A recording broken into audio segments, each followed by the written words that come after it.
dibere susah ku Allah. Maksudna naon? Supaya tadarru ka Gusti Allah, la'allahum yadarra'u. Urang we kos kitu, kesusah deket ka kiai zarah, ka kiai zarah barang susah, barang sugih henteu.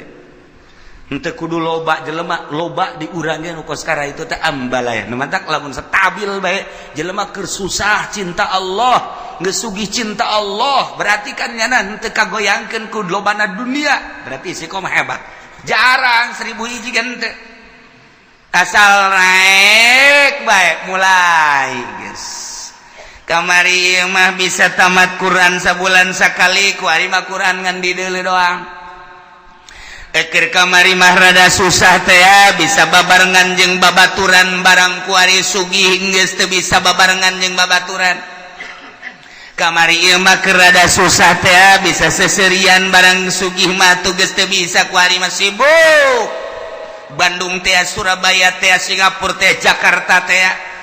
Allahumma ya rafi'ad darajat, Allahumma ya rafi'ad darajat, Allah. Jika hiji manusia, hiji umat di negara,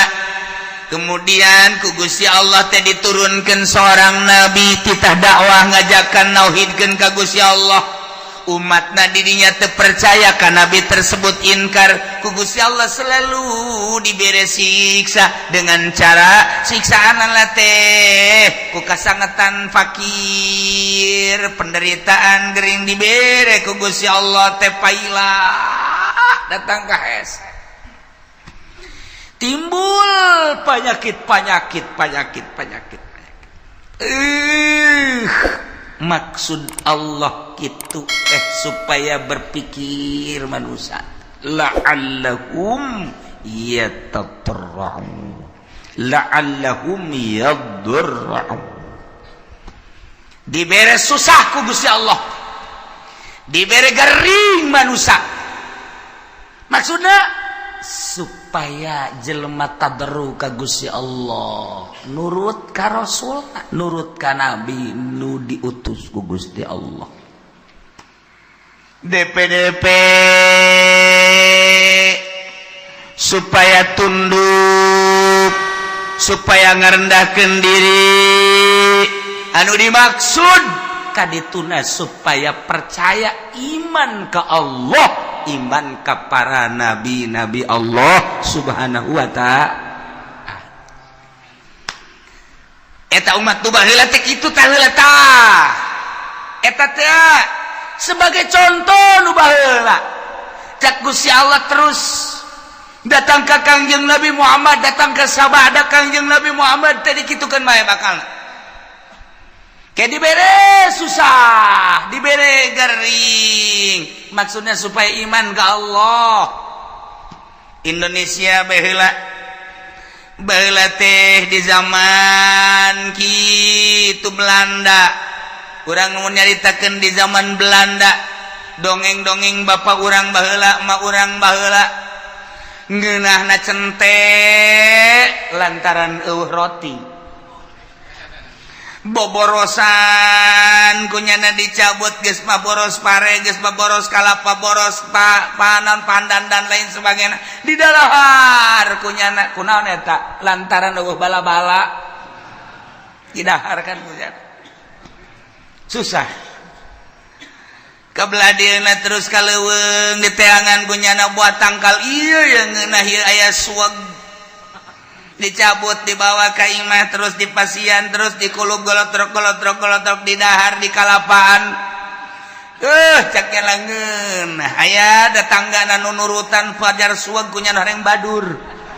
mabok nya. Eta kan zaman eta teh zaman susah. Nah, ieu zaman susah ya dibere susah ieu keur zaman harita baheulanan, zaman nenek moyang urang baheula. Jadi ngeunah bejana sagala derowak, ngeunah nu asak mah sagala cente, ngeunah sagala kingkit, ngeunah sagala kitu katokak, ngeunah sagala rupa kudu eta atuh kapan eueuh dahareun nu aya eta atuh geus lamun urang nyaritakeun zaman kamari ieu beuh nyabot dangdeur masyaallah segede jempol teh di pasianan di dahar atah-atah isuk-isuk ku amis yak nyana loba dahar ku ari mun teu nyeri beuteung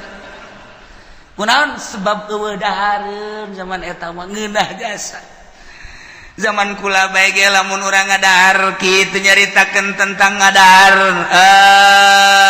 naon dangdeur atah pernah ngadahar kitu huwi nu atah ngeunah ngadahar sao atah ge ngeunah sao atah ya Allah ya Rabbi ku ngeunah eta sao teh komo rada mengkal-mengkal mah ya Allah sao atah tidak nu mantak baheula lamun aya rujak tumbuk teh rujak tumbuk mantep jasa lantaran sagala ararata hararaya ngeunah kuari mah kuari loba dahar teu ngeunah nu kos karitu nah ieu dibere hararese ku Gusti Allah tapi eta jelema lamun ba'da magrib breng ngararaji ka imah ustad nu tinggalin ngaraji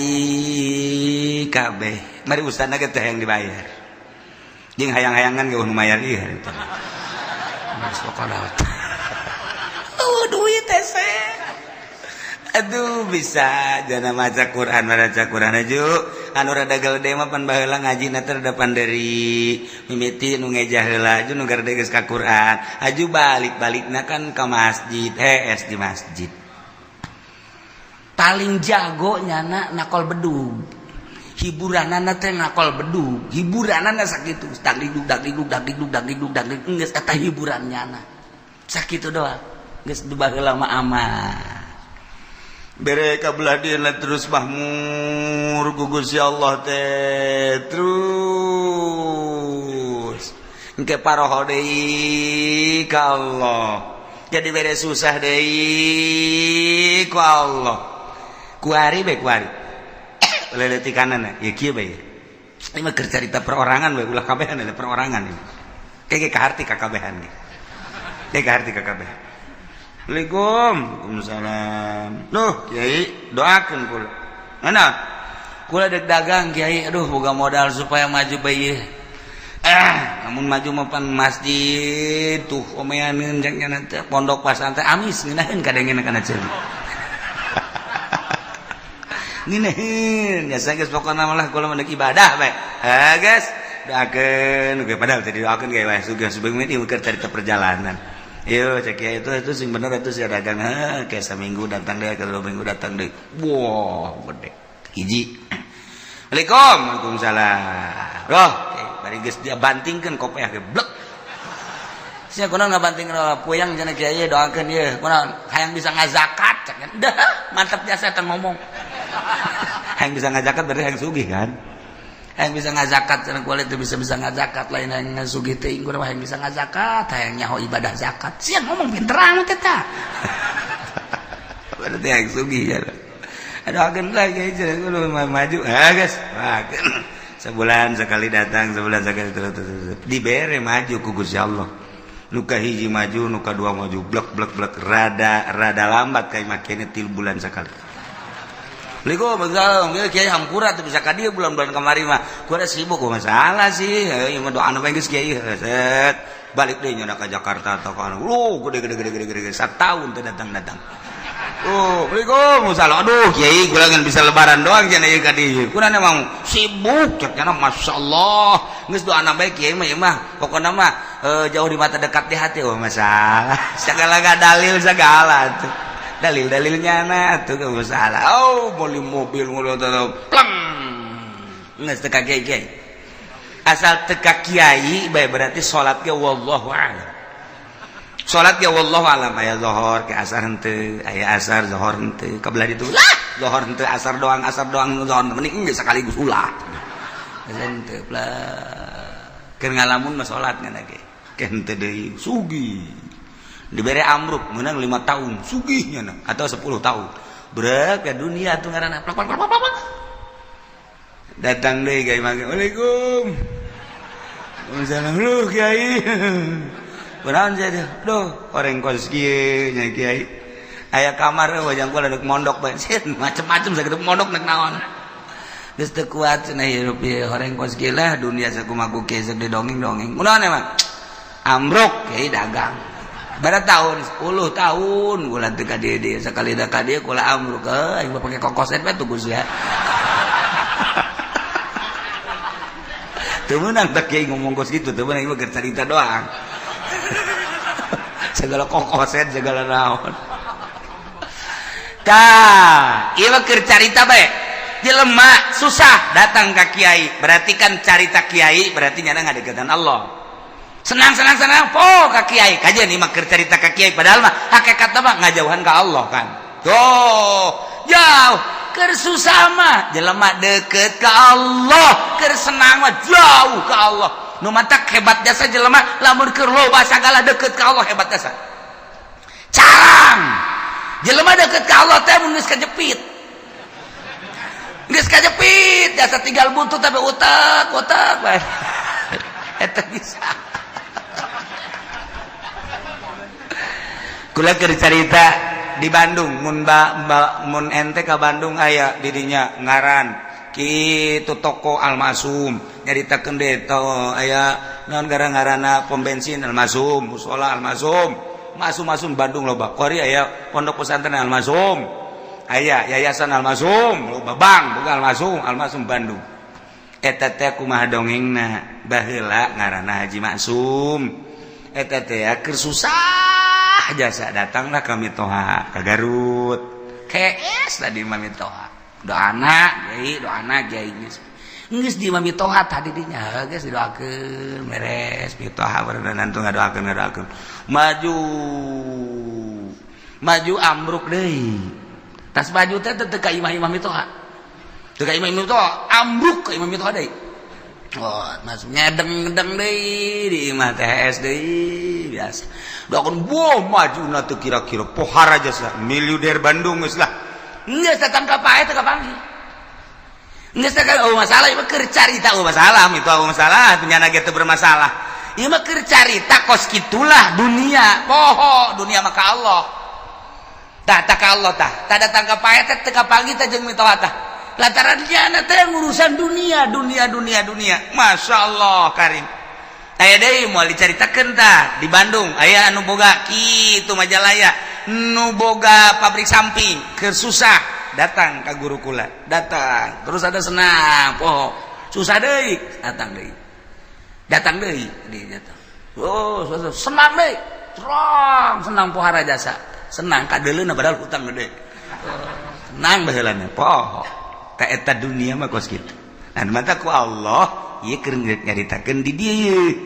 ieu keur nyaritakeun ieu teh wa ma arsalna fi qaryatin min nabiyyin illa akhadna ahlaha bil basa'i wad darra teu pati ngutus kaula ka hiji nagara diutus seorang nabi kecuali ku kaula teh disiksa ahlina nu mantak disiksa lantaran teu percayaeun ka nabina ngabohongkeun ka nabina ku Allah disiksa teh lain di kukumaha heulanan dibere kesulitan yakni kapakiran dibere kageringan gering luar biasa keur carita perorangan cara tadi keur cerita secara umum keseluruhanana oh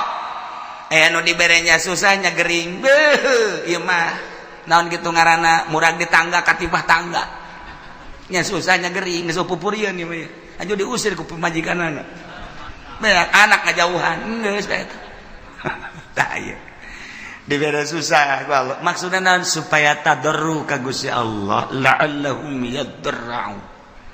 urang we kos kitu kesusah deket ka kiai zarah ka kiai zarah barang susah barang sugih henteu kudu loba jelema loba di urang ge nu kos kara itu teh ambalaya nu mantak lamun stabil bae jelema keur susah cinta Allah geus sugih cinta Allah berarti kan nyana henteu kagoyangkeun ku lobana dunia berarti sikom hebat jarang 1000 hiji kan teh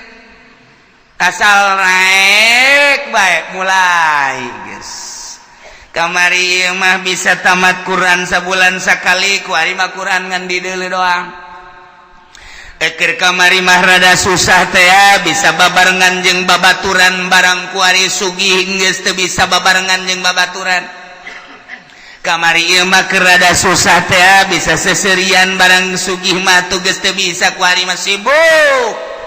Bandung teh, Surabaya teh, Singapura teh, Jakarta teh. Nah, eta teh kos karari itu teh. Engke poho ninggalkeun setik kan itu. Urang bae ku ari. Lah malah ke salat sunah lah. Tin miti teh salat sunah.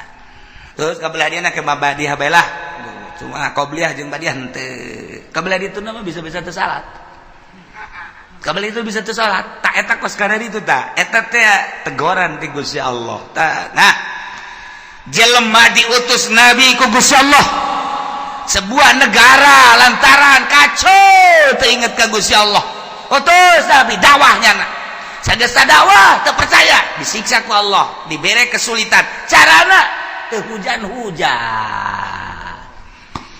Lamun geus teu hujan atuh taneuh dangkal batal teu jadi. Mimiti nu kesulitan teh kapan munding sapi domba.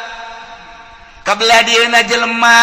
kesulitan lantaran teu aya cai ti luhur teh diturunkeun cai ti handap panas eueuh cai. Cigoleah jelema nang Allah.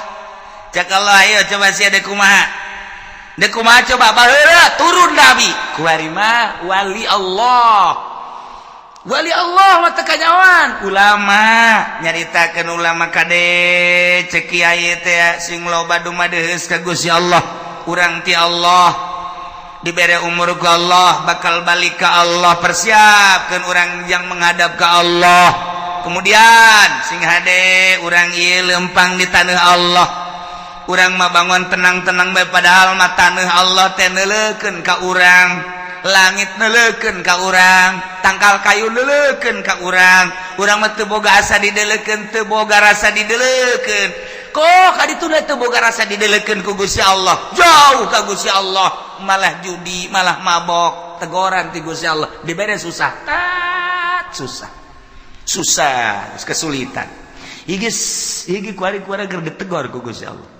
Pabrik balalang krut kuari. Nu geus di PHK leuwih ti 50%. Ulang kampung kuari. Pabrik nu ayana ge encan jelas. Manajemen geus teu jalan lantaran ekspor impor teu jalan sebab dolar makin naik. Kuari geus 13,4. Kadituna lamun 14 geus leuwih parah deui. Antara pembelian bahan baku jeung produksi jeung penjualan teu seimbang. Sehingga PMHK-an anu dilobakeun. Lamun kuari encan jelas bakal datang ka iraha, maka pabrik mulai gulung tikar. Geus pabrik gulung tikar berarti karyawan sabaraha kali kuari keur aya kitu 50 pabrik atau 100 pabrik, sapabrikna menelan manusia kitu 2000 baheula ke dirata-ratakeun kali 100 sabaraha jelema nu nganggur pulang kampung ka ditu.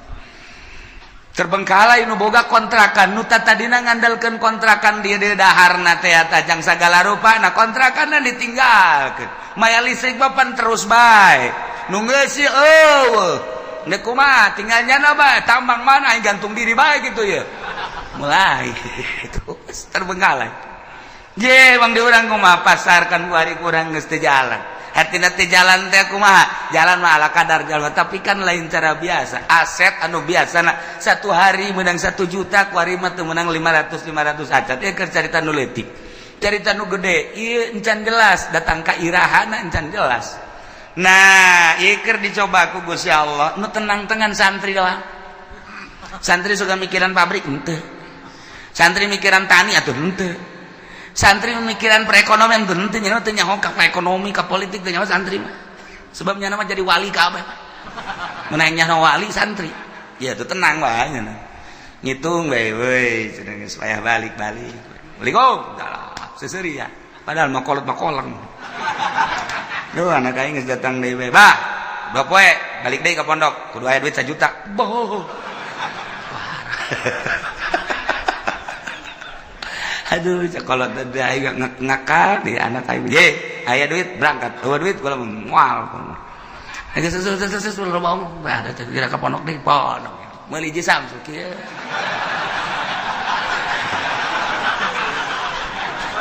atuh nyaritakeun politik, politik, nyaritakeun ekonomi, duit aing ngambala ya, taloba. Geus cenah mah itu geus nya mah jadi wali we pokona mah geus. Nah, bang tenang-tenangna geus jadi santri geus. Geus ngitungan bae ngaji mah tilok. Ngitung balik deui bae. Teu nyaho santri mah. Geus teu nyaho naon pokona mah ngaji ibadah geus teu nyaho naon. Jasana jangan anu mikiran bae ge sugan atuh jadi kitu motivasi dan teu atuh mending nyana. Salat berjamaah, tas berjamaah, pondok ngaca Quran, tadarus. Waalaikumsalam lazim. Dak masak. Beres, beli botan dak duit aing ambual aya ti bapak aing. Pugu bapak nama ngedagang naon gitu ngartoge. Ngek. Geus nya naon ya. Dagang dangdir nya nanjak kesangan. Tengah jalan kesangan kosokan heula ieu dorong deui ka ditu jual datang anakna duit bah meuli gudang garam kadeleunna mah rokok padahal kesang bapak eta cucu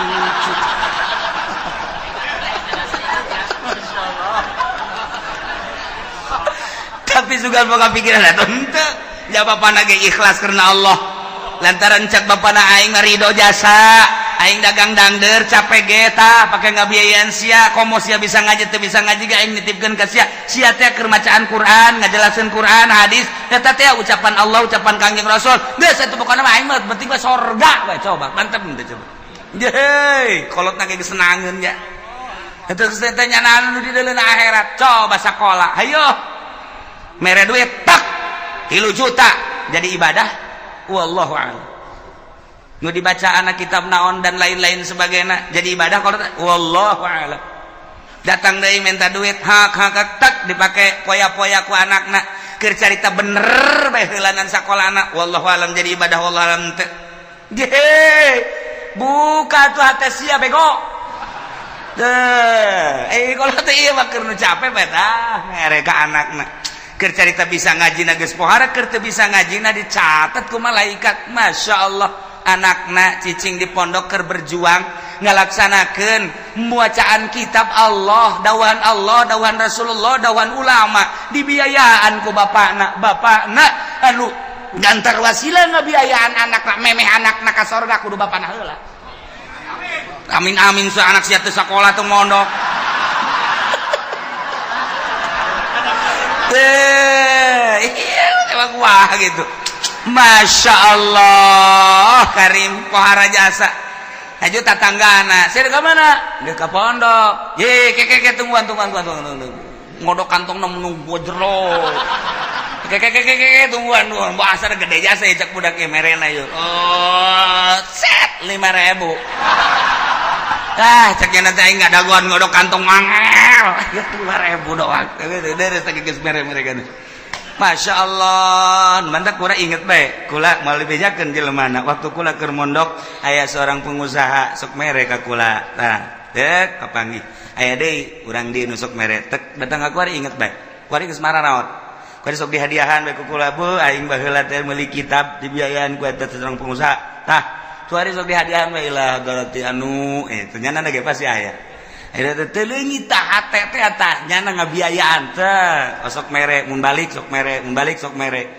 aya deui dulur mun da balik menta tah mah atuh dibagi-bagi ku Allah ge nu mere aya nu menta aya lah ieu mah keur carita mun muka mata hate urang blak atuh emangna hirup deuk di dunia doang beuke geus di akhirat blak Masya Allah begitu seorang santri ustad atau kiai ditimbang amalnya bagus sorga cek pengusaha malaikat ulah kali ke sorga kan emang kunaon gitu ulah kagak emang naon hubunganan ayah hubungan gede jeung kula ulah kagak sorga kan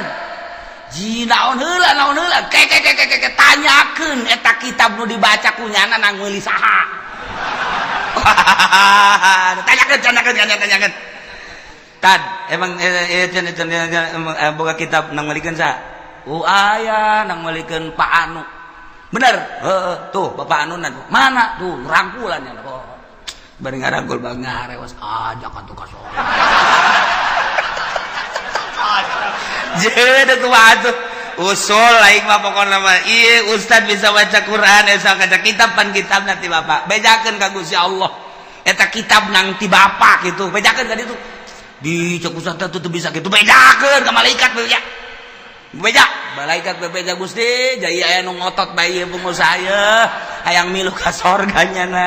emangnya na boga amal naon amal nama tepati bagus kan melikeun kitab eta sabab wasilah santri bisa ngaji ku sebab dibelikeun ku jana jeung sok dibiayaan ku jana aduh cak Gusti Allah geus sok kasorgakeun mah je lamun urang neuleuh ka dinya tah emang kumaha gitu ulah-ulah eta kapan dongeng Kangjeng Nabi aya jelema nu maot teu boga amalna naon ulah ka di nerakakeun cak Kangjeng Nabi pan gitu coba sugan wau tante nyana tes pernah ngaji tante jeung kiai tanya pernah ngaji henteu pernah bareng jeung kiai teh kita bejakeun pernah bareng jeung kiai teh henteu wau teh jeung kiai bejakeun wau teh jeung kiai henteu ieu mah berapa mau serongan ieu mah gaji tilok wau henteu bareng henteu pan puara tah mah coba pernah henteu ka imah kiai bae tanya siapa pernah ka imah kiai henteu masyaallah ieu henteu siapa henteu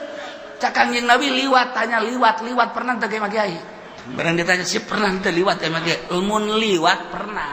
eta ge neangan embe kula leungit liwat ka imah kiai aya nu ngomong eta cenah imah kiai jadi kula nyawa geus kasorgakeun berarti nyana eta nyahoeun ka imah kiai je atuh komo nu ngararaji di dieu tah eta nu ngabiayaan sarana agama mah kos kitu lain lalagan eta dongeng Kangjeng Nabi ditanya heula coba pernah ngaji henteu henteu pernah wau henteu henteu pernah bareng teh jeung kiai henteu pernah ka imah kiai henteu silaturahmi henteu boh pohara jasa ieu mah sama sakali cenah mah ieu liwat ka imah kiai eta doang eta ge neangan embe salam tuh mau imah ngabiayaan kan pohara jasa Masya Allah nah ialah tepati-pati kaulah ngutus seorang nabi ke hiji negara kemudian bangsa jeung umatna ngabohongkeun ka eta nabi kecuali kaulah nyiksa ka ahli negara eta ku cara dibere kesempitan kesusahan anu luar biasa perekonomian teu jalan pertanian teu jalan dan lain-lain sebagainya jalan sulit luar biasa wadbarro jeung penderitaan gering timbul gering-gering segala gering darah tinggi segala darah rendah segala ginjal segala macam-macam gering jelema teh geus mah kitu segala makroni segala kitu diet sirah dan lain sebagainya bahkan aya penyakit anu dibawa ke dokter teh geus ngecek melalui ronsen melalui kitu SG teu kapanggih penyakitna cek dokter cek-cekna sehat pugu gering tapi cek dokter sehat bapak ini udah pulang aja sehat pugu gering bingungnya lagi aing gering dibajar sehat dokter bodoh guys bukunya nana gering nana lu ngarasakeun tapi cek dokter teh melalui ronsen penyakitan melalui penyakitan darahna bagus ya teh bapak sehat ceknya cek jantung sehat cek paru-paru ge sehat tapi nyana nangis teu bisa kicep acan cek dokter pulang bapak sehat aing gering ceknya teh nah ini bukan bagian dokter coba ke sono ke Jampang Surade takut ada gaang di dalam perut nih coba nah iya geus teu kapagieun ku dokter ge geus teu kapagieun dibawa ku ari ka kulon ka Paneglang ka Cadasari aya di dinya teh nu make iket ini penyakitnya cekel ping-pingna lot keluar paku tuh dulu tuh paku kos kieu aya di jero awak untung bisa hees gesaknya nanti Masya Allah cak nu nganter tuh lamun 3 kilo mah bisa pakai ngabangun tah paku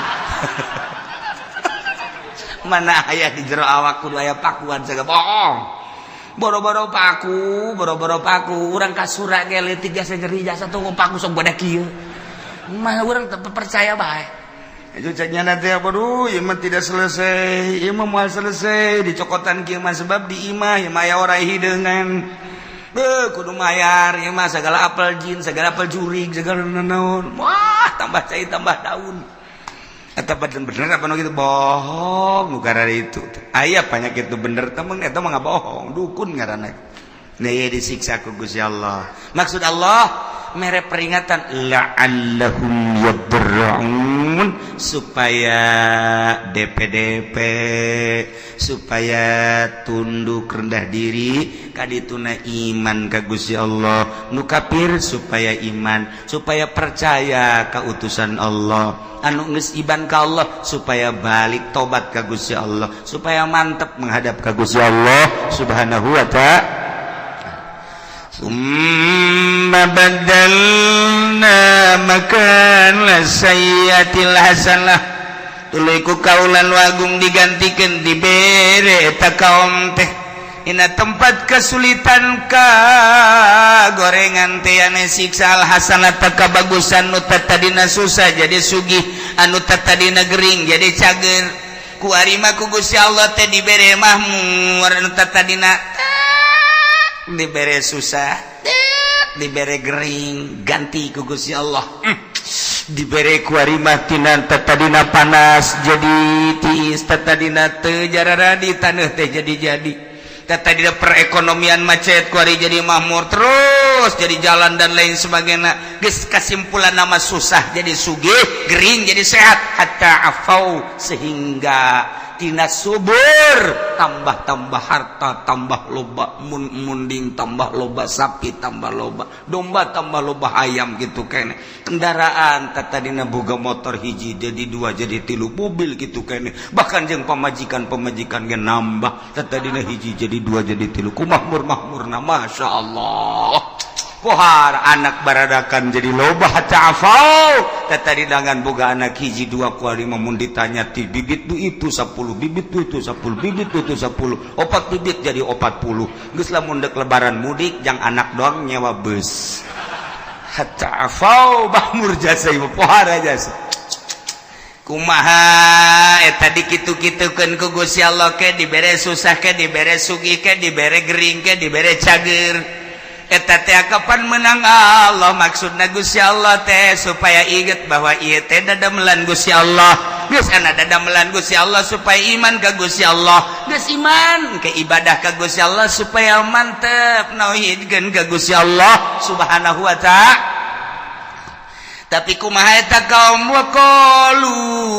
cek eta masyarakat teh kufrun linimat kana kufur kana nikmat. Sing hadeta makikituan tekod masa abaana dara wasarra bapa moyang urang baheula ge osok dikitu-kitu baheula ge lain osok dikitu-kitu emang geus terjadi ke susah ke sugih engke paila engke subur tiba lagi kitu ke perekonomian macet ke perekonomian teh jalan atuh tiba lagi derek moyang urang ge kitu sarua jeung urang ieu teh ulah ditekadkeun bahwa ieu ti Allah wa hadhihi adatud dahri ieu mah emang geus kos kitu bae kaayaan zaman masa guari geus aya di ceuli urang loba jasa ketika aya gempa urang mah nyaritakeun ieu teh peringatan ti Gusti Allah ieu teh siksa ti Gusti Allah sebagian ngomong ieu mah kejadian alam caritakeun angin topan deg urang mah nyaritakeun ieu teh peringatan ti Gusti Allah siksa lantaran di dinya teh aya sumber maksiat anu teu katahan mungkin bae perzinahan mungkin perjudian mungkin bae di dinya teh segala kredit dan lain sebagainya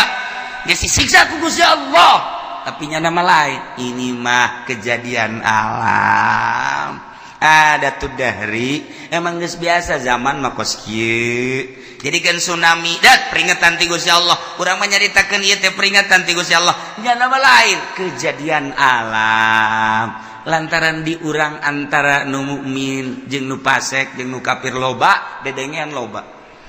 tapi ka urang lolobana dah kejadian alam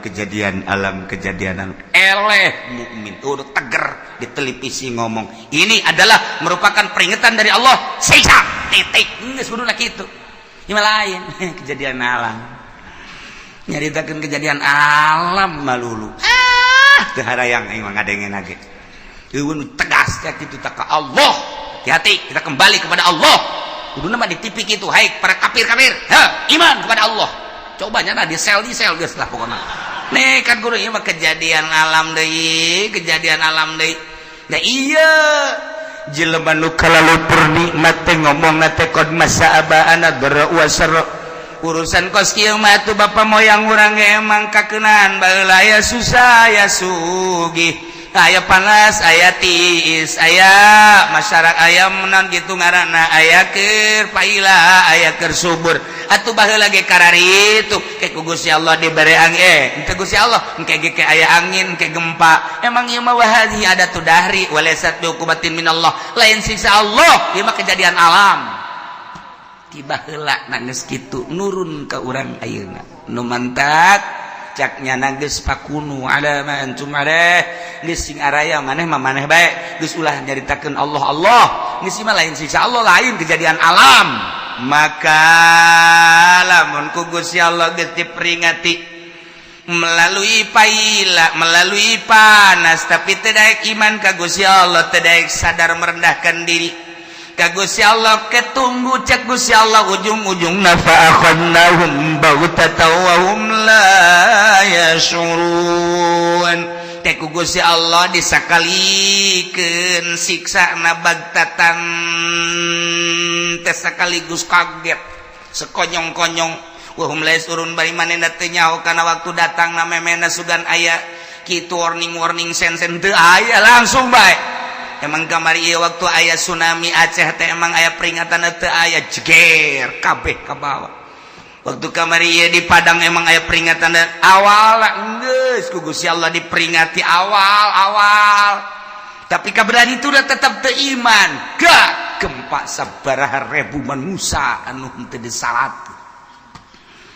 teu Sukabumi gempa Garut gempa Yogyakarta gempa nu kuari mata anu celian nu pengkor anu leungeunnan dan lain sebagainya masih kadeuleu keneh kurang Yogyakarta teh tapi tetep teu iman ka Gusti Allah awas cak Allah namun ku aing kuari peringati melalui panas ku aing diperingati teu aya hujan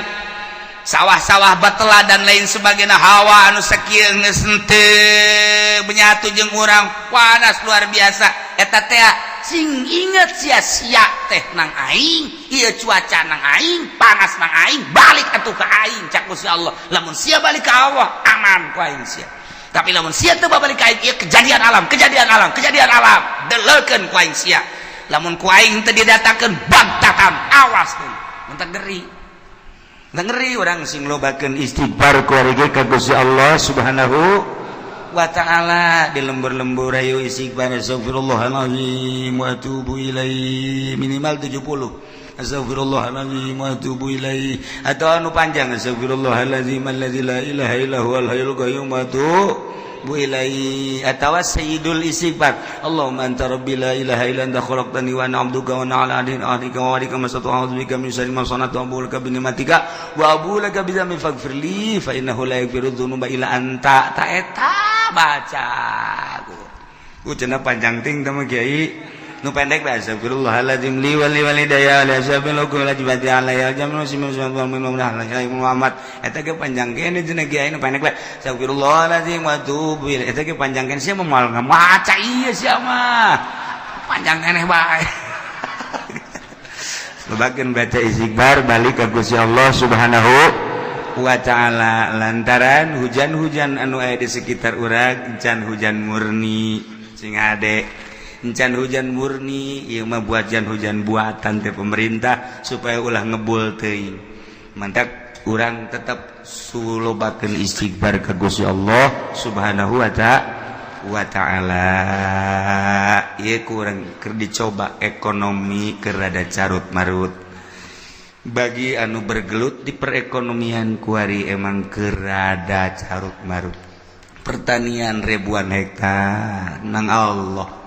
aya nu geus kekurangan cai urang kula seserian di urang aya hujan lain hujan asli sebab hujan asli mah diawali ku guludug jeung kilat ieu mah guludug kilat mendung hujan sing inget hujan asli awal kilat jeung guludug ketika geludug juga kilat lain asli hujana ieu mah sakadar peringatan jeung urang hati-hati ulah obrot teuing tetep urang make caina lobakeun istighfar ka Gusti Allah Subhanahu wa ta'ala ajakan di lembur ku urang babalik ka Allah komo datang ke kafir-kafir arasub Islam minimal urang nu agamana Islam tobat ka Gusti Allah Subhanahu wa ta'ala walau anna ahlal qura wallahu a'lam. Billahi minasyaitonir rajim. Bismillahirrahmanirrahim. Muslim utawi kilahiki ku pasal siji tajibu bil qatli kafaratu wajib galawan sebab mata ini apa kafarah wa in kana al-qatilu sabiyat dan senajan bawang kang mata ini iku bocah cilik wa majnudan lan nongkang edan wa abdan lan kaula wa zimian lan kafir zimi wa amidan lan kang sangaja wa mawtian lan kang kaluluputan wa mutasabiban lan kang narima kasebaban bikotli muslimin kalawan mata ini wong kang muslim walau harabin lan sanajanan ya kotli ku tetep ing dalam desa harab wazimin lan kang bangsa kafir zini wa janinin lan janin dengan wa abdi nafsihi lan hamba wa kaya kidu wa abdi nafsihi wa nafsihi lan hamba kidu nafsihi wa kaya nafsihi wa abdi nafsihi lan hamba wa kaya abdi wa nafsihi lan awake abdi wa fi nafsihi lan ing dalem awake wa fi nafsihi wajh dan iku tetep ing dalem awake abdi wajhun utawi wajah wajhun utawi wajah la imra'atin arawang wadon wa sobihin lan bocah cilik harabi ini kang bangsa kafir harabi karon wabagin lan kang lecet wa sailin lan kang sail wa nafsin wa mugdasin lan mugdasin wa mugdasin jadi wa abdi nafsihi lan hamba wa ke qatil wa abdi nafsihi lan hamba wa ke qatil wa nafsihi lan wa ke abdi wa bi nafsihi wajun lamratin rawang wadon wa sabiin lan bocah cilik harabi ini kang bangsa kafir harabi karane Wabagin lan wong kang lajud wa soilin lan kang arusak wa soilin lan kang arusak wa mutasin minu lan kang aimadan kesasapa minu saking muktas wa ala kulin minu syurakai kafaratun pelasa Utataping atas saban-saban kang suigi kang tetes saking pirang-pirang kang nyekutuni utawi kafarahing dalam munggu kaul asah wa huwa kazharin lan utaya kafarahiku kaya zihar lakin la yut'ama fil azhar tetapi orang nawa pepanganan niku mujud ing dalam munggu kaul azhar. Menaros masalah bagaimana kalau ada suami menalak istrinya lewat SMS. Warimah bercinta SMS, nalak ber-SMS gini. Yang isi SMS-nya seperti ini, nanti dah di pengadilan saya jatuhin talak 3. Apakah talaknya jatuh apa tidak? Atas perhatiannya saya ucapkan terima kasih. Make bahasa nanti tangke jadi taklek ke lamun di pengadilan karaku kaula jitahatukeun talak 3. Atuh lamun can ka pengadilan mah encan kumaha engke bae di pengadilan. Samemeh di pengadilan mecan jatuh talak 3.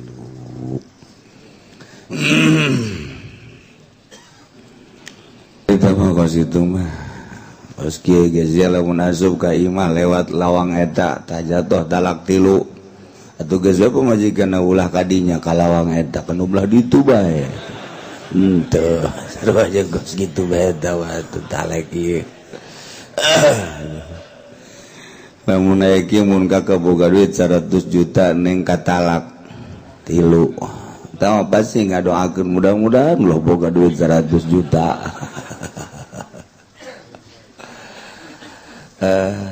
kuari mah talak jadi lalab salah saeutik talak salah saeutik talak hiji meureunnanan atuh loba ribut mor kadua teu bisa ngajaga lisan lantaran teu ngararaji boro-boro nu teu ngaji nu ngaji gen dekat ceplosan bae komo nu teu ngaji mah anu mentak sing hade sababaraha kali ribut jeung pamajikan ulah osok ngajatohkeun tolak ribut mah mirubut bae eta mah seni rumah tangga ngaranna aya senian atuh itu ribut-ribut acan mah okos di imah eueuh budak leutikan sepi nu cerik-cerik acan jelema rumah tangga 20 tahun teu boga anak di imah sepi kan kadang-kadang nginjem anak teteh nginjem anak adik nginjem anak tetangga aju anakna teu daek cerik bae deui diciwitan ku jana supaya cerik tah ieu ge rumah tangga teh kudu aya senian wayah seserian nyana wayah happy ke wayah mararanyun kita garada seni rumah tangga tapi ulah dibiasakeun keueuh kaserengan teuing lah aing ja lalaki aya sakieu sedeng usaha eukeur kendaraan aya ieu nu di imah sering jasa kos ge neangan deui bae kitu aing ieu lalaki mah sok aju kitu bae beda jeung awewe aya pikiran kadinya lalaki mah sebab lalaki mah pendek buuk panjang lengkah aya awewe mah panjang buuk pendek lengkah baheula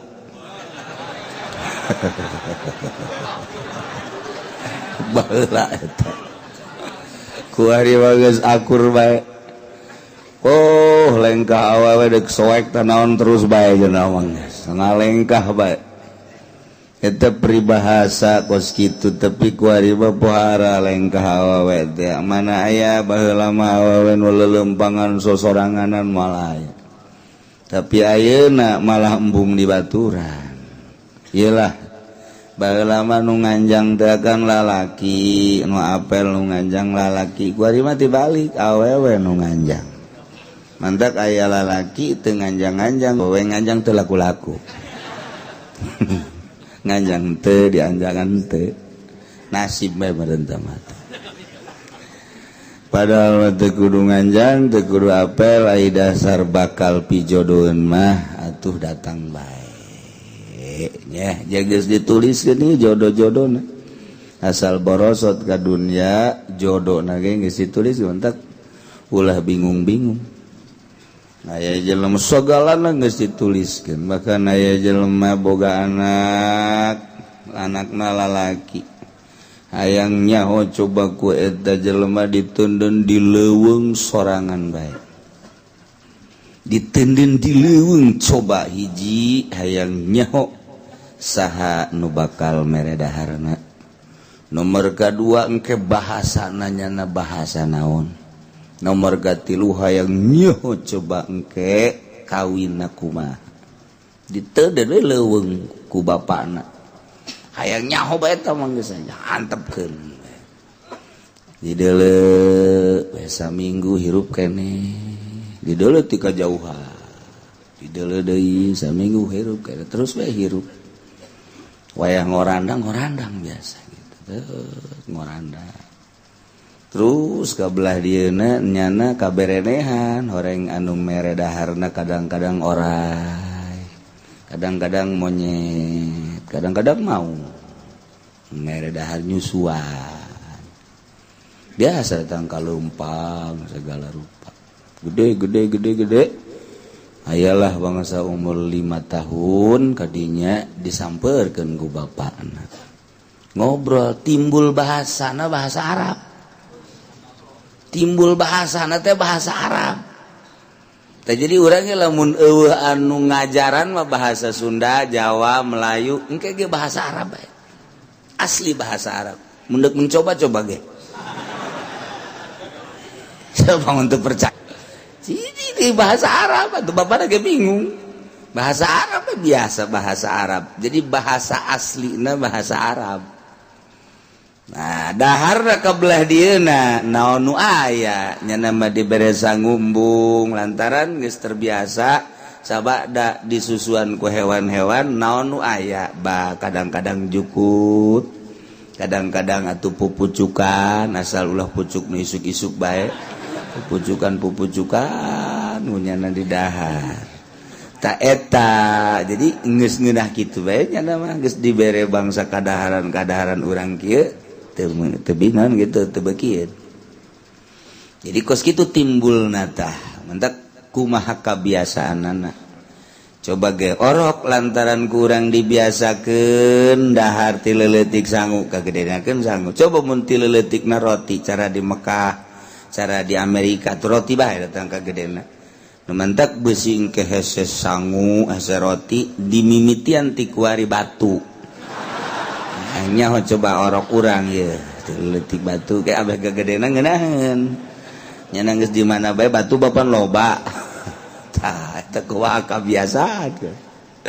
Masya Allah atuh ieu urang kabiasaan di parabana sangu nya sangu di Mekah kebiasaan para bana roti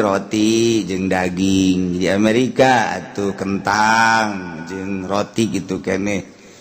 kumaha kebiasaan bae di Korea karena kebiasaan jeung lauk nu atah ge di dahar bae di Korea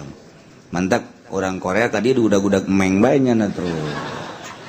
sia cek meng teh pagawean nu aing ku sia cek berubah orang Korea ge datang ka urang daharna sarua jeung urang orang Arab gak datang ke Indonesia orang Arab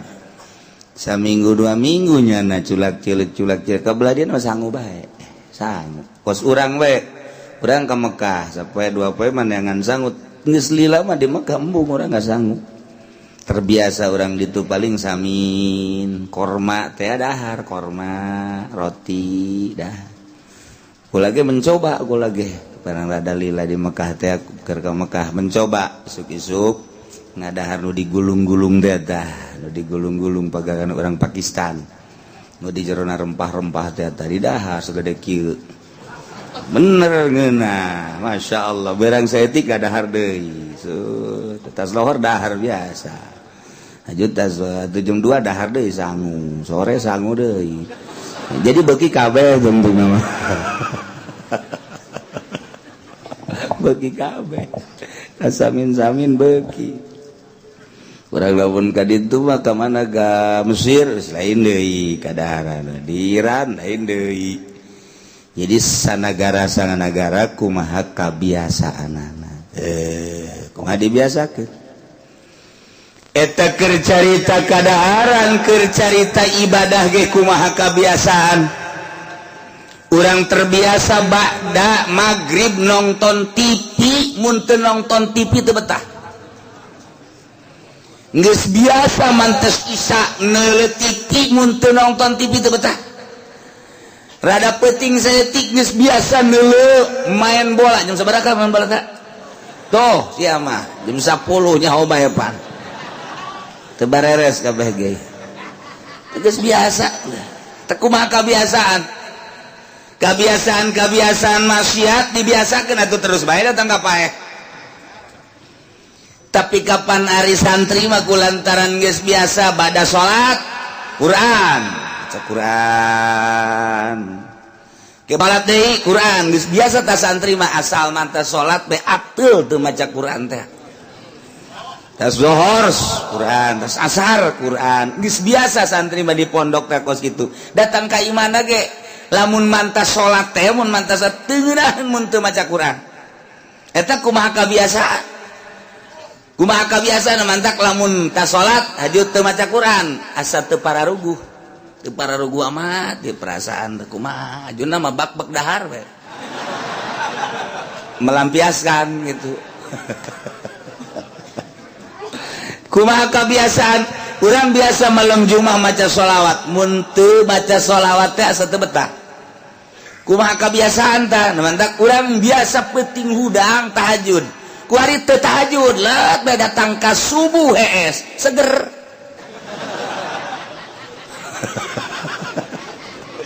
pana tolol teh kos itu Paji biasanya masuk rada lelesnya kadeleuna lah tuh bani mah seger amat es full ternyata urusan awak tapi urusan batin malah lain pokos nu biasa orang sholat subuh haju kaberangan asa nyeri hate sanajan es mah menang ti Gusti fadol Allah tah mah sebenarnya mah es mah saha nu bisa nyeun es tu jahese es hudang ge menang Allah hudang urang biasa sholat subuh berjamaah senang hiji mangsa kaberangan kajenting seserian ge hate teh nyeri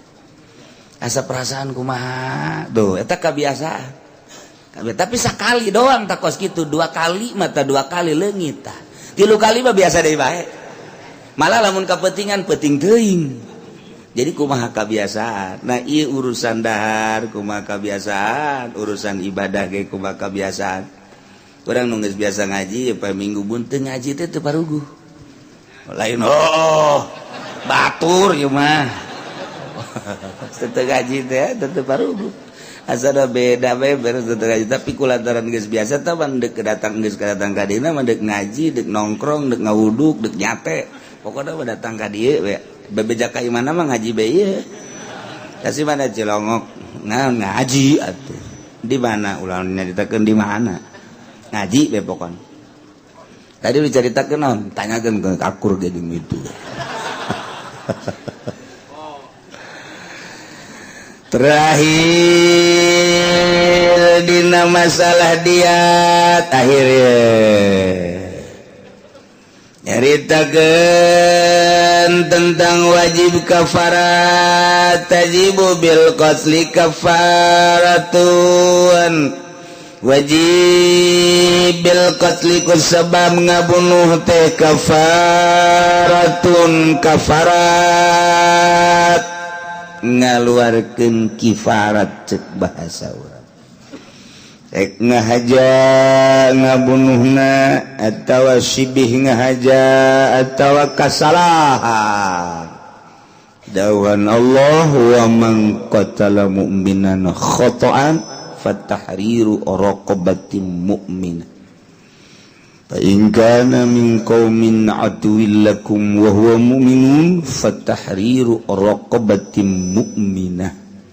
wa in kana min qaumin bainakum wa bainahum mitsaqun fadiyatun musallamatun ila ahli wa tahriru raqabatin mu'minah loba. Jadi carita kafarat ieu mun berdiri di negara khalifah negara Islam nu pemimpinna make aturan-aturan Al-Qur'anul Karim di negara urang mah pemimpinna lain make aturan Al-Qur'an ngalaksanakeun make KUHP. Jadi aturan-aturan Belanda demokrasi jauh bedana jeung Quran. Quran mah menang ti Allah, KUHP mah menang ti manusia. Geus atuh menang Allah mah akur jeung aturan Allah menjurus kana kasalamatan sorga. Ieu mah geus jelas teu make aturan Al-Qur'an. Make polos sorangan, make hawa nafsu kahayang sorangan, jadi menjurusna atuh menjurus ka neraka jahanam. Sakitu beta mah geus nu urusan lain daripada Al-Qur'an ieu cilaka. Wa man lam yahkum jelema nu teu ngahukuman make Al-Qur'an minal khasirin minal kafirin dan selanjutnya. ngan lamun eueuh nu urusan ieu nagara bakal acak-acakan nu mandag sanajan demokrasi ge urusan bae nagara memang kieu kaayaanana ngan disesuaikeun jeung aturan Al-Qur'an bentukna demokrasi pemilihan menang masyarakat menang rakyat ngalaksanakeunana ulah jauh jeung Al-Qur'an bisa tuh bisa galamun ku urang diadu-adukeun mah hampir akur hampir kan kabelah dieuna diselewengkeun mantak di negara demokrasi model urang supaya rapih ayalah filter jang hukum mui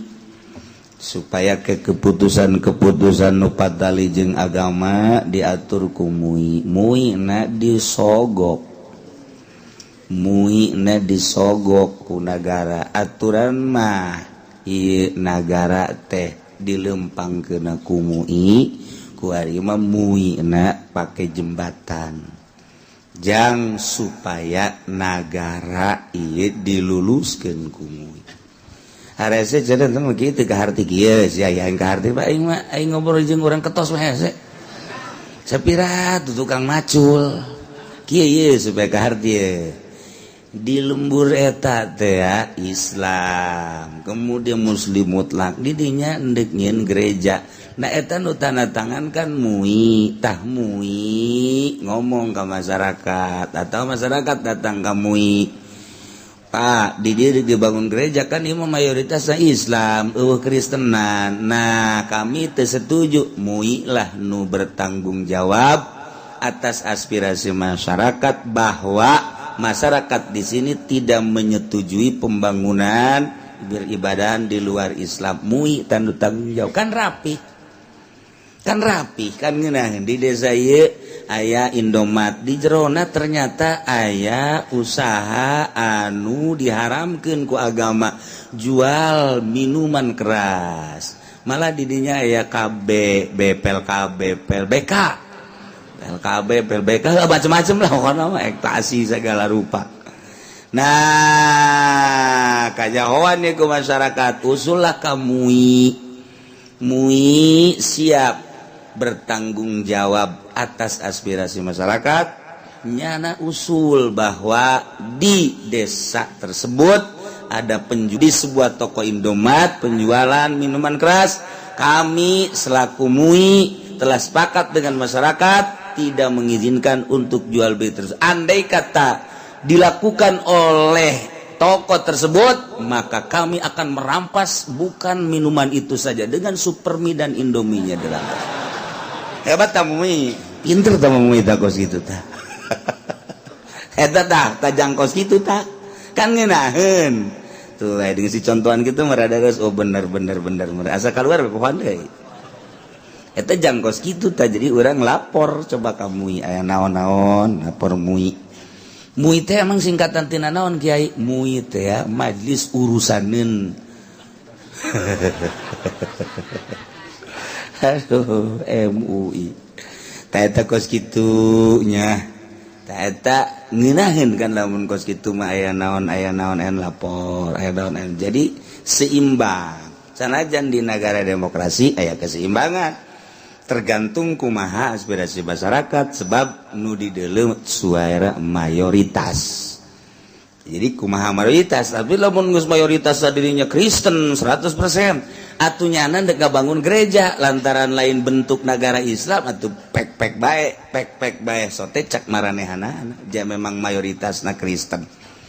Nah, di dieu mayoritas misalnya 70% Kristen aya ge Islam modal di perumahan Kristen nyana nyieun sarana jang ibadah atuh endeu kumaha aja emang mayoritas nyana Kristen nyana endek ibadah ka pangeran nyana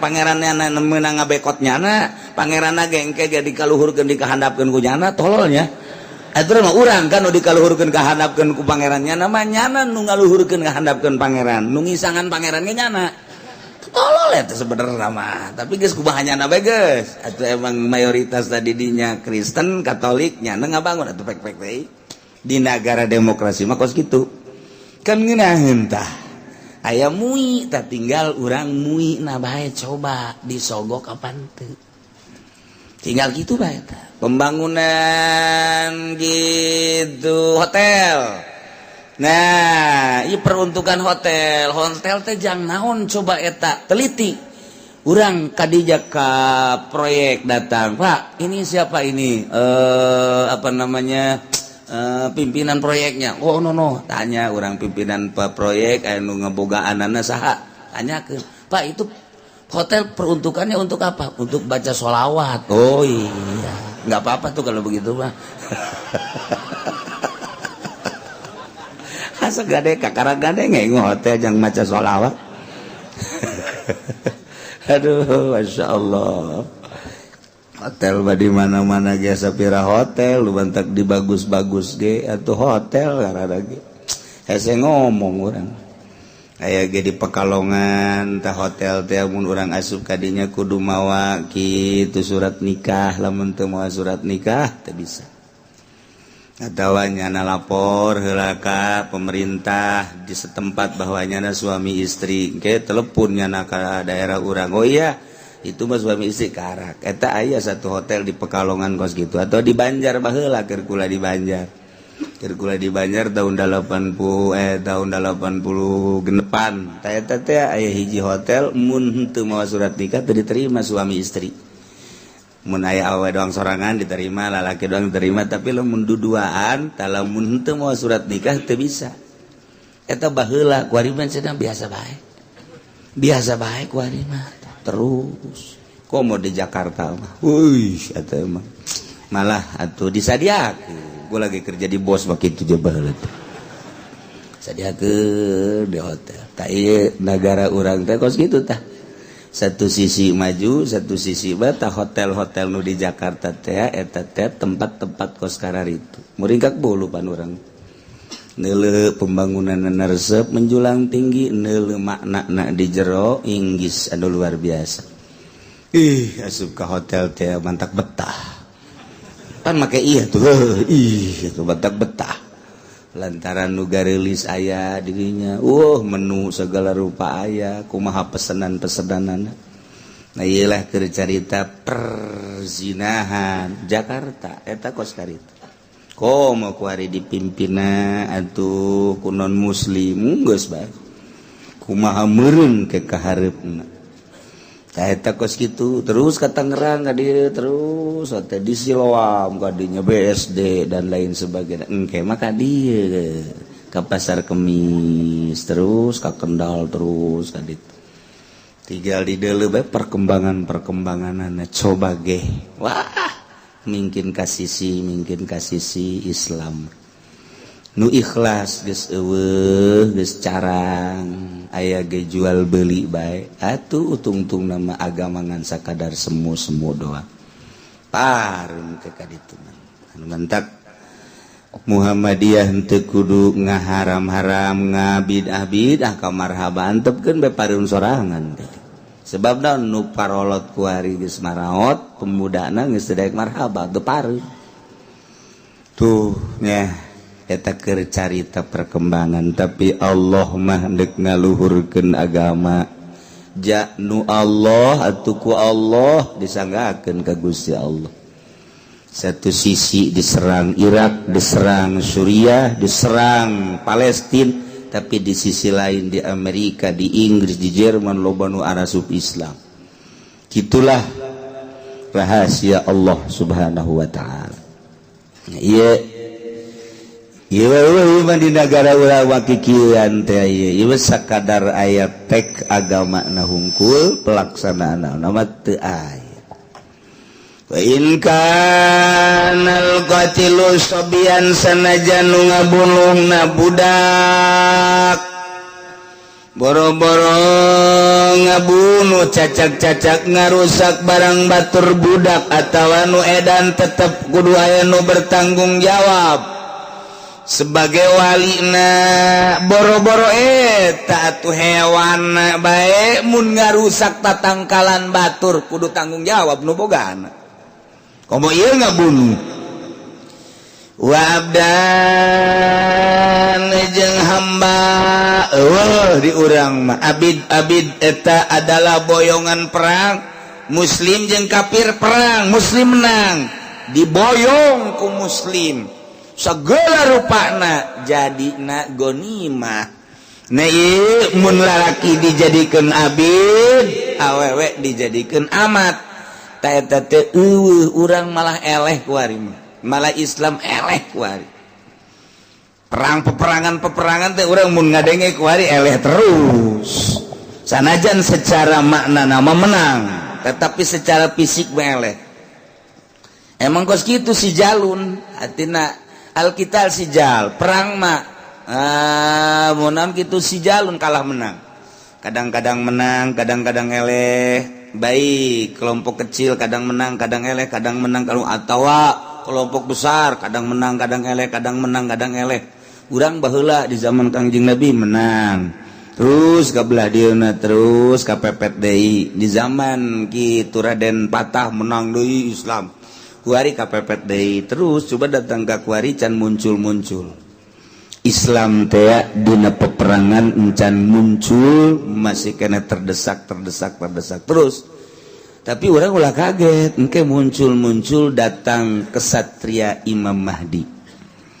ulah kaget emang kos itu diceritakan ku Kangjeng Nabi nage ke aya pahlawan anu luar biasa Imam Mahdi ngan urang lamun meneliti kekalahan naon nih sebabna mun diteliti ti Kangjeng Nabi kene ketika perang Uhud nu mantak Kangjeng Nabi sahabat-sahabat kalah lantaran sahabatna tergiur ku dunia ketika melihat dunia sahabat nu geus ditetepkeun di gunung tersebut pemanah penjaga dan lain sebagainya ulah waka berubah cek Kangjeng Nabi lamun encan aya instruksi tapi ningali lalumpatanana kafir ieu muslim neuleu awewe garulis bahkan neuleu nu make gelang neuleu nu make kongkorong neuleu nu make kitu cincin dan lain sebagainya nah kabita turunlah untuk memburu eta berarti dunia asal geus dunia geus hancur terus kabelah dieuna kiai-kiai keur mejena tentrem magahan ngaji boga santri aya 200 mah aya be jamaah mingguan 100 200 sampai 400 mah geus tentrem hirup kadeleuna ti majlis ka masjid ka imah ti majlis ka masjid ka imah kos Kangjeng Nabi kasepuhnakeun kan gitu kasepuhkeun mah ki Kangjeng Nabi ge henteu loba kegiatan sakadar ti majlis ti imah ka masjid ti imah ka masjid nah ieu ge kos kitu teh kiai teh mantep jasa teh mantep barang jol bae lurah mawa bendera koneng mulai geus goyang ketebak angin dikuatan ku camat kebutuhanana naon terus dirojok nah ieu teh nyana akibat hayang kemudian atuh aya mulai dunia tah aya nu lain eta ieu aing jamagahan ngaji moal kaganggu kabeneran keur aya pembebasan tanah lah aing dek milu nyaloan bae lah ustad milu nyaloan nu biasa dikekempit riad takrib kuari mah SPPT tatangga dibabawa kunya nah dunia ieu dunia ngagilek hate geus bal beres tak kajen ku kumaha ge santri moal betah ngaji moal tentrem tareng geusan teh tareh wassalamualaikum warahmatullahi beres eta kos kitu dunia ulah eta sangkilang cicing bage cicing asal hate resep bae kada dunia lain deui teu meunang resep kana dunia aya eueuh sakitu bae eta karak mantep nah, jadi dunia luhurna agama munculna agama ieu lamun teu kabita ku dunia asal geus kabita ku dunia tuh geus leumas cara rengkleh bu encan perang jeung itu kakarak perang jeung bendera koneng bae teu kuat kakarak bendera eta doang geus teu kuat masyaallah teh gitulah jadi kuari ya dideuleuh ku urang di berbagai daerah lain saeutik nu barisa ngaji lain saeutik anu negakeun pondok pesantren tapi kekuatan batinna nu mantak yayasan lain jore yayasan anak istimewa tuh lamun nyai jelema nyieun pondok pesantren yayasan hebat lantaran terkoordinir secara rapi aya kelas 1 kelas 2 kelas 3 engkena kadituna boga atas nama ijazah lain letik-letik istimewa bagus di mana jorena kecenderungan hati terhadap dunia geus lain deui geus lain pondok pesantren yayasan mata mah lantaran naon lain dek negakeun agama ayat nu teu mayar bae saurang murid dikaluarkeun eta tandana tah di pondok pesantren mah pendatang ka incuan ge moal lain nu ngaluarkeun sadaekna nyana mimiti can kawin-kawin cenah kula mah neuk di pondok los boga anak 1 2 3 4 5 bebeja ka kiaina kula di pondok geus boga anak 5 ajo neuk di pondok mah asa bodos iya wari geus boga anak parawan ngawinkeun nya balik heula aju ka pondok deui kula becenah geus boga minantu ge di pondok datang ka modar sia di dinya bae eueun udah kaluarkeun sebab lawan ieu tuh kiai jeung nyana teh babarengan ibadah ngaji ka masjid eueuh unsurna naon mantap bae tah coba sakola mah teu mayar bae teu bayaran sabulan aju bae warning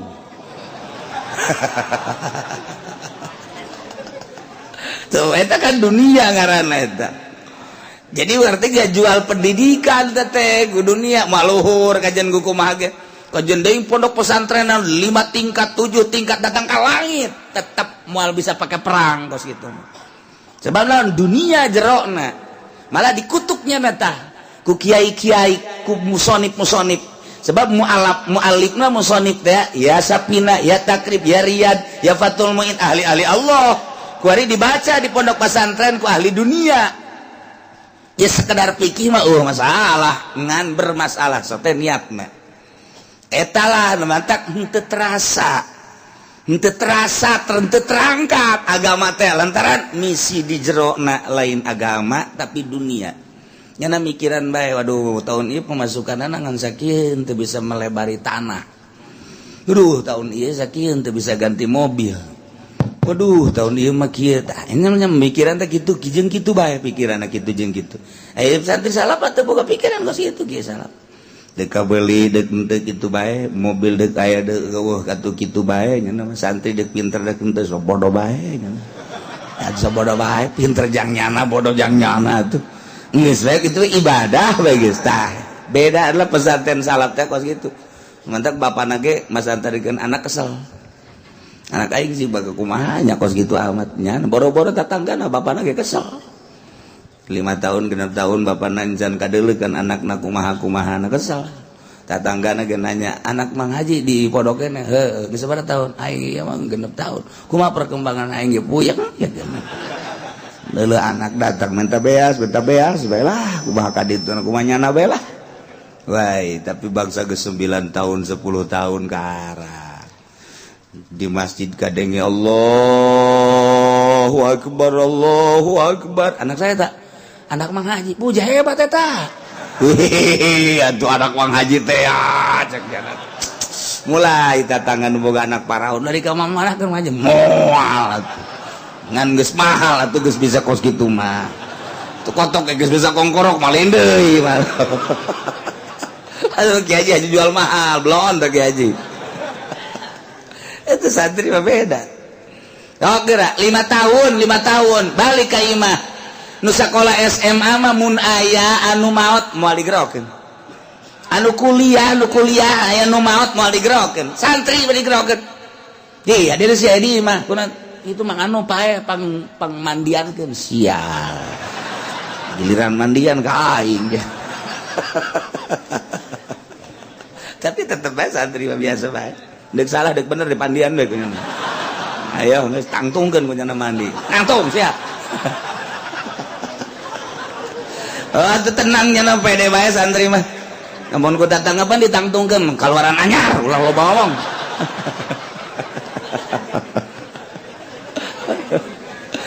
Masya Allah santri mah pede bae bungkus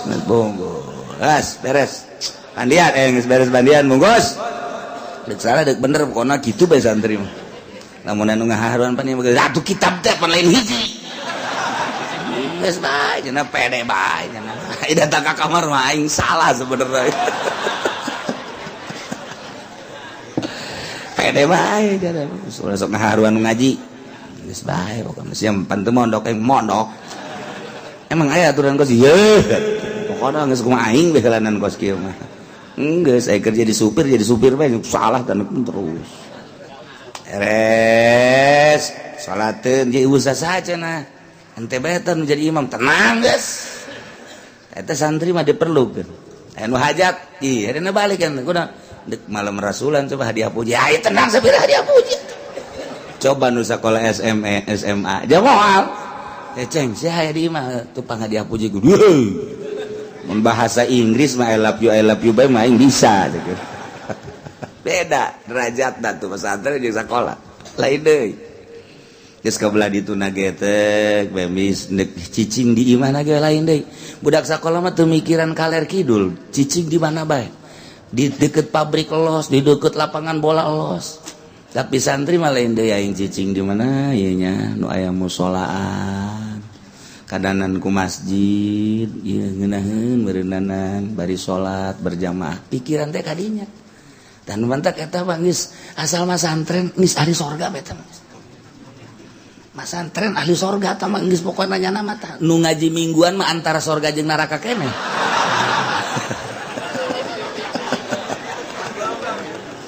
Kican mutlak santri bagus mutlak kana bagus. Paeh jada mah keur masantren sanajan keur di imah status pasantren geus moal dihisab deui surga bae.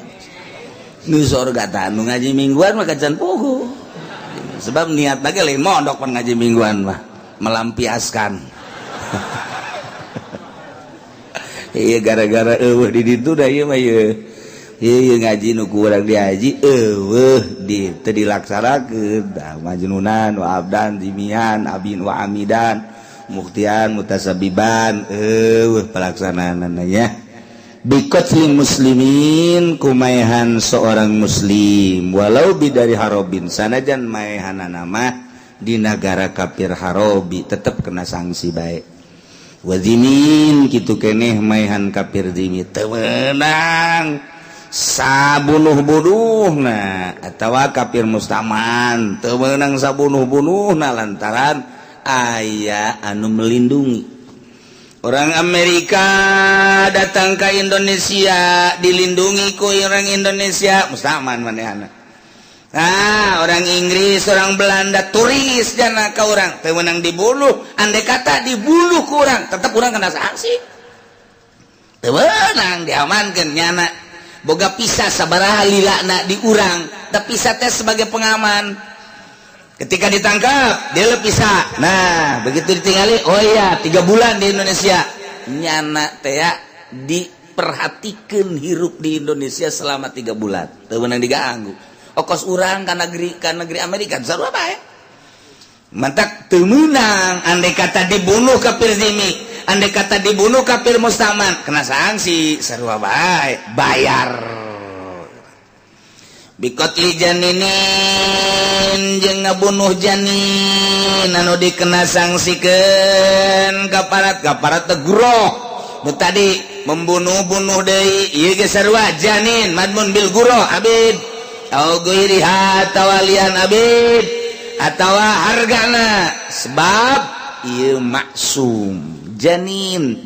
teh orok nu aya di jero beuteung dibunuh kena sanksi mentak dokter nu ngabunuh janin teu kanyahoan misalnya atau aman urang di dunia nama engke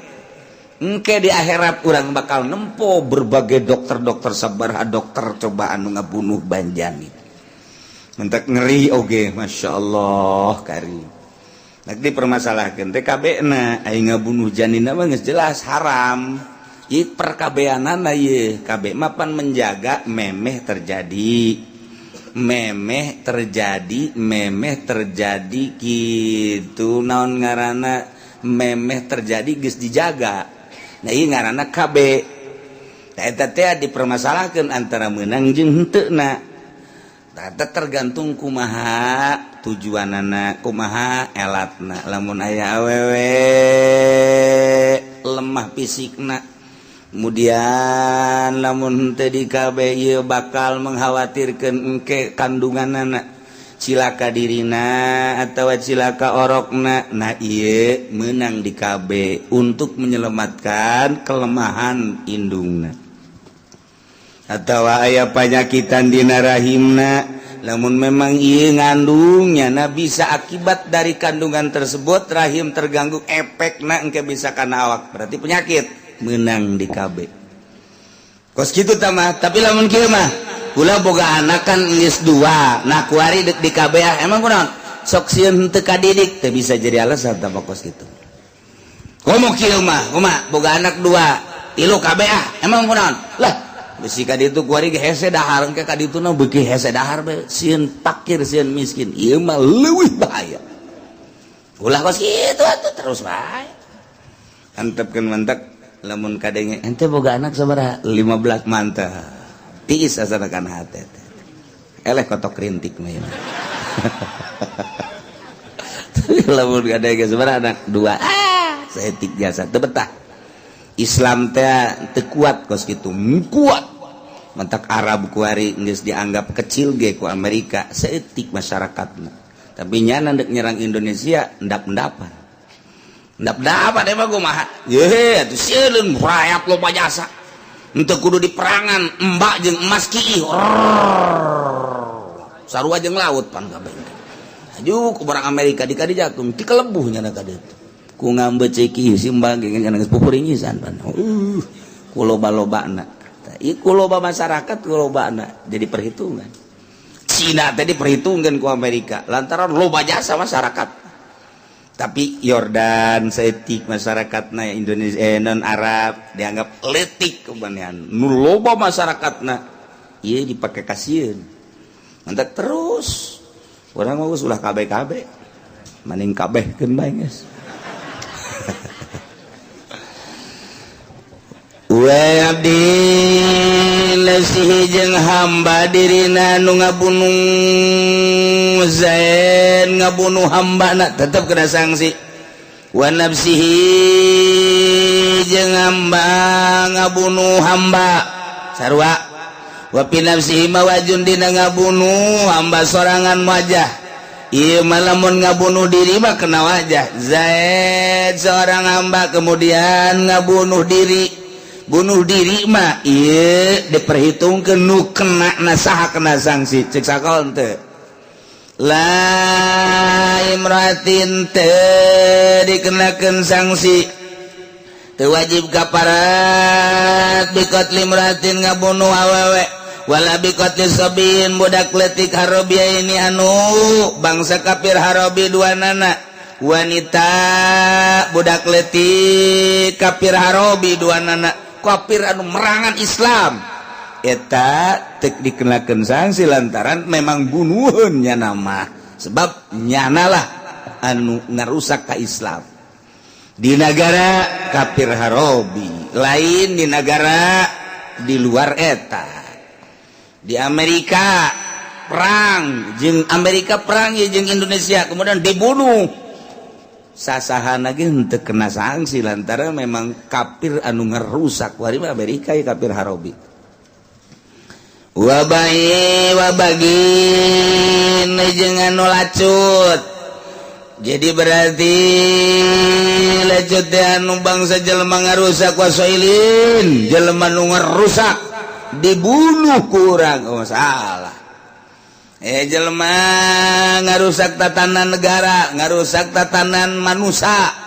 Ye kemudian anarkis disebut nate dibunuh. Oh masalah tah mokos kitu. Keur zaman di karungan teh eta kan hasil keputusan musyawarah jeung MUI. Lantaran masyarakat resah di pasar aya geng. Iya di kota-kota besar loba jasa geng preman dan lain sebagainya ke kampung-kampung masyarakat resah nya dimusyawarahkeun di negara mulai kuari di Dele di Tangerang aya sabaraha Serang aya sabaraha Garut aya sabaraha nah geus dicirian bunuh geus emang ngarusak tamat lain lalagaan ngarusakna masalah teh dibunuh kos kitu bagian soil teu kena sanksi andai kata ku urang dibunuh boro-boro kudu boga kepentingan di negara wilayah ieu mah masyarakat ge ngabunuh eta masalah lantaran sarua jeung kafir harobi sarua jeung murtad emang bunuheun tama kos kitu di urang mah bari-bari ge uang jago doang mobil liwat muatan berhenti uang jago teh balah ku bontot Samsu ge jadi tama kos kitu mah mugtazin minhu ajujeng nu kena kisos kemudian dibunuh masalah emangnya anak kena kisos geus wala kullin minas suraka kafaratun fil saban sahiji tina suraka syarik-syarik anu tadi ieu adalah kafarat menurutkeun qaul rasul wa hiya kaziharin percis kos dihar bae lakin la it'ama fil azhar cuman teh aya it'am hungkul dina mungguh kaul azhar selesai nyaritakeun diat sok itu panjang lebarna walaupun henteu kitu dilaksanakeun di negara urang tetapi urang hukum-hukum nama geus nyaho minimal jangan jaga diri urang ulah sampaikeun terjerumus urang ngarusak batur ngabunuh batur atawa urang nganiaya batur lantaran di Indonesia di dunia teu selesai tetap aya penyelesaian jaga di Rabbul Jalil mudah-mudahan urang kabehan disalametkeun ku Gusti Allah dihampura ku Gusti Allah diberi daek ibadah ka Gusti Allah sehingga orang maut husnul khotimah wallahu a'lam bissawab.